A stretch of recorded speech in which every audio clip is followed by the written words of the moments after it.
മോഹിനിയുടെ കോഴികളെ കൊണ്ട് വലിയ ശല്യമായിരിക്കും ദൈവമേ. വേറെ എവിടെയും സ്ഥലം കിട്ടായിട്ട് ഇവിടെ വന്നിട്ട് കഷ്ടിച്ചു വെച്ചിരിക്കുന്നത്. ഇത് അവളോട് ചോദിച്ചിട്ടല്ലേ ഉള്ളൂ കാര്യം. ചേച്ചി എന്താണ് ഒറ്റയ്ക്ക് സംസാരിക്കണേ?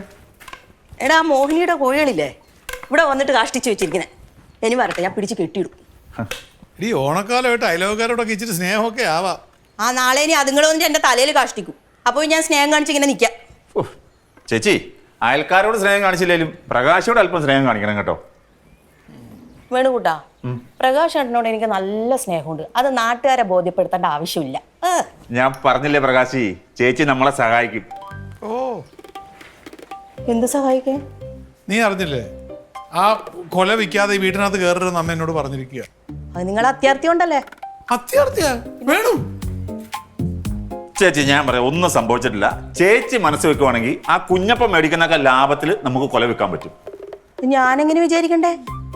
അല്ല, ചേച്ചിയുടെ ഈ കുടുംബശ്രീയിലെ ഈ വാഴക്കൊല മേടിച്ചിട്ട് ഉപ്പേരി ഉണ്ടാക്കി വെക്കുന്ന ഒരു ബിസിനസ് പരിപാടി ഉണ്ടല്ലോ. അതുണ്ട്. അതിന് അപ്പൊ നമ്മുടെ വാഴക്കൊല ചേച്ചി നിങ്ങളുടെ കുടുംബശ്രീക്ക് വേണ്ടി മേടിക്കുന്നു, എന്നിട്ട് ഉപ്പേരി ഉണ്ടാക്കി വിൽക്കുന്നു. വില വില വില നല്ല വിലക്ക് വെക്കാം. അല്ല, ചേച്ചിക്ക് വേണമെങ്കിൽ വില എഴുതി എടുക്കുകയും ചെയ്യാം. വേണമെങ്കിൽ 2-3 കിലോയിൽ ചേച്ചി കയറ്റി എഴുതിക്കോ. ഓ അങ്ങനെ. അതാണ്. അപ്പൊ ഞാൻ ഉടായ്പ കാണിക്കണം എന്നാ പറഞ്ഞു വരുന്നത് അല്ലേ? അയ്യോ, അത് നടക്കത്തില്ല.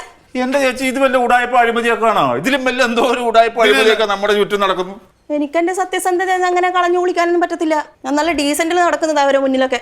ഇത്രയും സത്യസന്ധതയുള്ള പെണ്ണിനെ കല്യാണം കഴിക്കില്ല കേട്ടോ. വിഷമിച്ചു പോകുള്ളൂ എത്ര സത്യസന്ധതയുള്ള ഭാര്യ ഉണ്ടെങ്കിൽ. ഒരു കാര്യം ചെയ്യടാ വേണുകുട്ടാ, നീ ഒരു ഉടായ്പുള്ള ഒരു പെണ്ണിനെ കല്യാണം കഴിച്ചോ. അപ്പൊ നിങ്ങൾ രണ്ടാളും നല്ല സെറ്റ് ആവുമല്ലോ.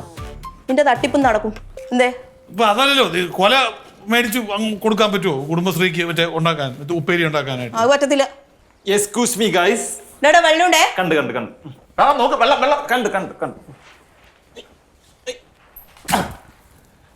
നിങ്ങൾ ഈ സംസാരിച്ചതൊക്കെ ഞാൻ കേട്ടു. അച്ഛൻ ഇപ്പൊ എന്താ വേണ്ടേ? വാഴക്കൊല ലാഭത്തിൽ വിൽക്കണം.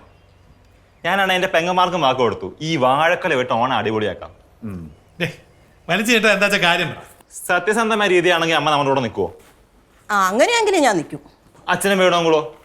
എടാ, ഇത് എങ്ങനെയാലും ഒന്ന് വിറ്റ് പോകാൻ വേണ്ടിട്ടാ ഞങ്ങൾ നിൽക്കുന്നത്. പിന്നെ കൂടെ നിൽക്കാതിരിക്കും. ഞാനുണ്ട് കൂടെ. അച്ഛാ, വേണു അങ്കിള് പറഞ്ഞ പോലെ തന്നെ കുടുംബശ്രീയുടെ മാതിരി ഒരു കച്ചവടമാണ് ഇതും. റോ മെറ്റീരിയൽ നമ്മുടെ കയ്യിരിക്കുമല്ലേ?